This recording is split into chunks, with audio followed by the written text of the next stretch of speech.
Alors, des salutations, c'est vrai, la République démocratique du Congo, succès, réussite, victoire, il y a Mboka na biso Congo, ils dépendre na yo, aux otalangai, ils dépendre na mu Congo, na mu Swahili, na mu Luba, pe na Mungala, bosangani na biso, de libération totale, ya Congo, bosangani na biso, de Esengo, ya bana, ya Congo, nyoso, alors bokabwani, na biso, de malheur, na biso, na Congo.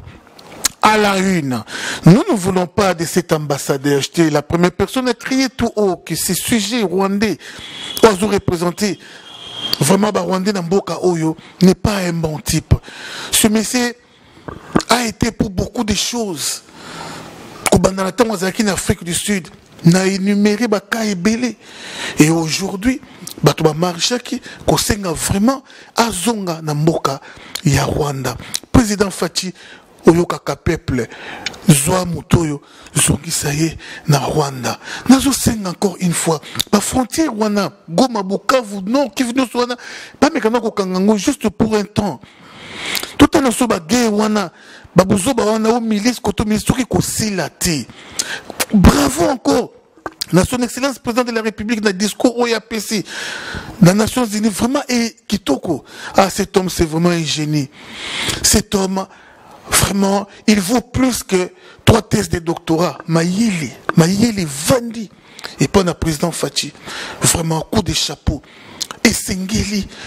Encore une fois, Sengeli. Bas sponsor Nyoso. Baye Nyoso, bas commanditaire Nyoso. Baye Nyoso, bazali, mais noir. Où ils allaient Sima. Il y a des autres des Est. Ils ont dans les Nations Unies, dans les États-Unis, dans la France, dans la Belgique. Il faut qu'on attaque des bangos. On est derrière, tuerie, massacre, nous sommes les Canada Est. Deuxième point, Nabiso Yalilo, ils ont la capacité de Congolais, na libéla. À part les comédiens, les balais, on a mona, na kabondé, ni basangana tiliwa, ngalufar na lokuli. Bazala unis jusqu'à la mort ya lokuli. Mais les Congolais bazala unis pour un temps après bakaboni, unis pour un temps bakaboni. Pourquoi? Martin Fayulu et Mouzitou vraiment près ya kokabwana likolo ya mbongo oyo uti pa na Kabila. Martin Fayulu a limbongo yemoko. Mouzitou vraiment épaissé kana makasi surtout que Nathan oyo Mouzitou na bimisaka mbongo pona survie ya la moka. Parce que Moïse Katumbi a sa kangani poche. Moïse Katumbi en tout cas a kangana ye poche. Il y a aucun conseil à Jean-Claude Mouyambo que je salue en passant. Vraiment épaissé Mouzitou Kanda. Mais la vérité on a pas kobimisaka yango na télé te ba kolobaka yango te. Mais ça va très mal entre Mouzitou na Fayulu. Et la vérité comme mebele. Ngana yebaka na ngango depuis Mike Mukeba ya fungola ngama mebele. La vérité, autre salle les médiatés, mais tous en cas politique. Nous sommes aussi des politiques, nous sommes aussi des politiciens. La vérité, nous sommes des tolobaratés. Moukeba, il y a une réalité, belé, au son de lobby, un scandale. Et c'est vraiment scandale, Bakasi na Ibisabino. Et belé, il y a Batubako sans Afayulu. Et belé, il y a Batubako Kamwa, pe Mino, quoi, Batubako Fungwama. Pour la Fayulu. Mais, par secret, comprenez que vous comprenez que Binomoko et ça passe pemawa matone kimbangu oyo koko matone kimbangu mwana poto mwana Londres abenga kinga son rival tokutana makambo ezebele ya kosolola ba vérité ezebele na kinda ki tokutana kinandeko oyo alobe ebele ayisinga bi son rival 90%, voire même 95% bandeko na biso nous que toza na poto wana basi babaye na bango poto pe babaye na bango Fayulu ebele baza na posa baya bazonga na mboka mais mingi za soni nde mutu ezali vraiment ko kanga bango. Alors créer un système na politique le kaka moyen moko oyo ko sala ke bandeko nyonso oyo ba combattre ba finga fachi baya d'une façon ya honorer bango ko sala bango sonité quoi. Donc créer bango couloir moko boye sous forme de conférence sous forme net, il y a table ronde, il y a pour que Basba rejoindre Fati, pour si déjà ma commune de Bato Fati, mais moi, si on était ma finga trop, n'aïe, n'a encouragé, na mi bimisi, mais on nyon sur mon wana, on nyon sur mon poto wana, babu kechu, tout nyon sur terrain ba combo. En commençant par Yemoko dans Ngwanda, Soni eza kosala ye makasi, Soni pona s'humilier devant Fati, mais à sa baye na via libanda, à l'embi na il est prêt même à demander pardon, mais pour na vraiment na garder moi dignité wana, solo là tena présent. Pour créer une forme il y a réconciliation moko boye pour que et ça la bango sonité va rejoindre ma solo officiellement et na valeur na dignité nyonso. C'est ce que ma solo beto solo là qui alors bande ko vidéo ko ça les matins ko ça ba finga fati pour comprendre que bana mai ba comprendre que Fayulu c'est un aventurier, Fayulu c'est un menteur, Fayulu a été fabriqué par un groupe de gens au bilan Soboyebi, ce n'est un secret pour personne. Pour déstabiliser Fati, mais il n'était pas à la hauteur. Basali nyoso bako kosala yango Moïse Katumbi a beta le boko na mesa baé. Abaye. Basali nyoso oyo bako kosala mais Fayulu n'était pas à la hauteur vraiment. Il y a le quoi mutu zo pesait 45 kilos, baki bundana big show. Basimisi bakisi nyonso ya mokili bakisi ya bandeteka bakisi bedingo bakisi nyonso mais il confinaé et coquette mokete ni même ya koningisa ta Fati parce que est tellement léger que il n'était pas vraiment à la hauteur. Bandeko na ngai franchement tous sont vraiment déçus pour Yasuka. En tout cas tout simbana na maboko makasi parce que Kabila ne veut pas lâcher, Kabila ne veut pas quitter le Congo, Kabila a un plan, et plan on est allé guerre civile. Plan ya souka oyo FCC et bongisi pour na Congo ils allé guerre civile.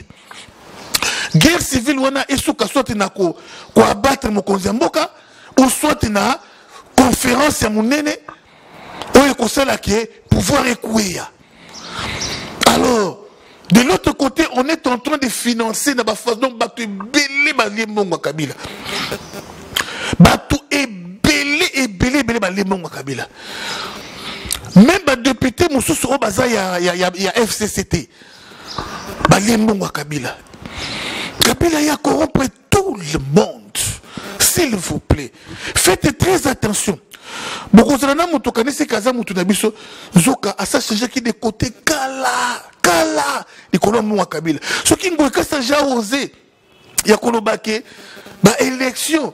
Il faut ça dans l'assemblée, bah député n'est pas pour Naka. Président, c'est parce que, en tout cas, en dehors, il y a des députés à FCC, il y a des députés belés.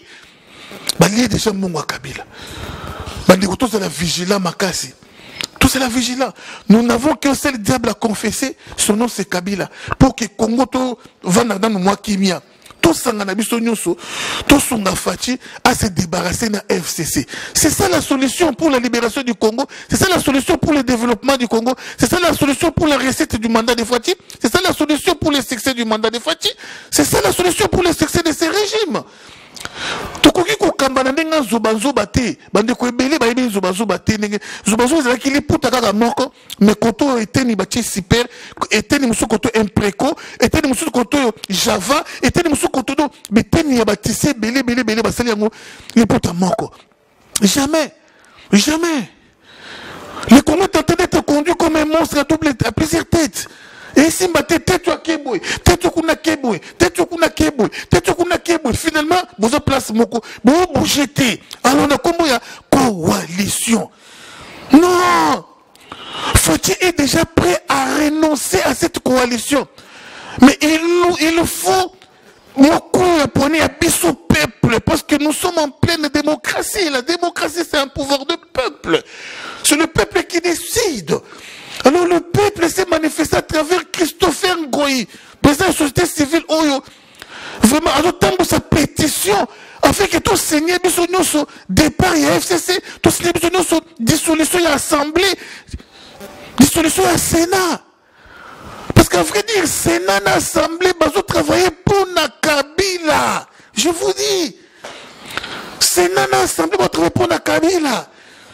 Et nous, Kamba Bundi, tu travailler pour la Kabila, mais aussi vraiment té. Parce que de l'autre côté, il y a Gilbert Kankondé, Oyo, Azo Bouna Makasi. On a compris ça, image, il y a un nouveau régime. Il y a un Gilbert Kankondé, Kolongolé Nakati Masolo. Masolo, Oyo, na sengi bande kono sur Congo, to kota yango. Ndenge Jean-Claude Mouyambo, bakoti. Bande konanga ba Franck Diombo, ba Diomi Ndongala. Bande konanga, oh, Fatia Yambaki dernièrement. Tous ces gens bakoti Masolo, Oyo. Beno bozona no libanda, bo songa, bo na boya, bo rejoindre bateau. Bon, le bateau Titanic, yango Titanic, et belé bazo dinda. FCC bazo dinda, bande konanga. Poto Londres, on a béni Fanfan Longa, un grand leader de la diaspora. Banda na yeba diaspora, il y a quelqu'un qui pèse plus que toute la diaspora. Fanfan Longa. Zunga na mboka yaka to soutenir Fachi. Georges Aloula, Zunga na mboka yaka to soutenir Fachi. Matanda, Jacques Matanda, malgré ma bêtise et Beno Sala, Zunga na mboka yaka to soutenir Fachi. Justine Kasavubu. Zonga na mboka yaka to soutenir Fachi. Honoré Ngwanda, zonga na mboka yaka to soutenir Fachi. Ndenge yo boko motema ne sepeli. Omi kete sa osenga pardon, mais ba voiler yango comme moyen moko ya ko voiler yango. Bande kuna biso nyoso libanda. Afrique du Sud partout. Bozonga na mboka, boya to soutenir Fachi. Docteur José Kongolo. Mobiliser tous les médecins. Monsieur Nyonso Simaya, président Fachi. Et c'est un don que Dieu a donné à la République démocratique du Congo. C'est une grâce, c'est un homme. Oh, il faut vraiment tout chérir, tout soutenir. C'est le succès du Congo. Fachi représente la délivrance, la libération du Congo.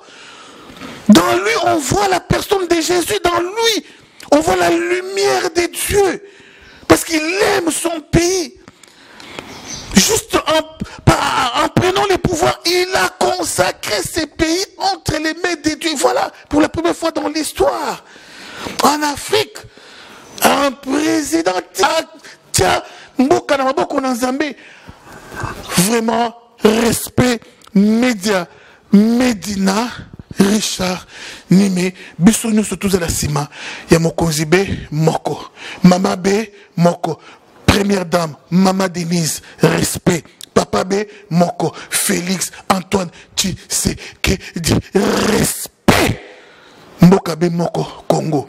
Merci, Tokutani, Mbala, Yassima.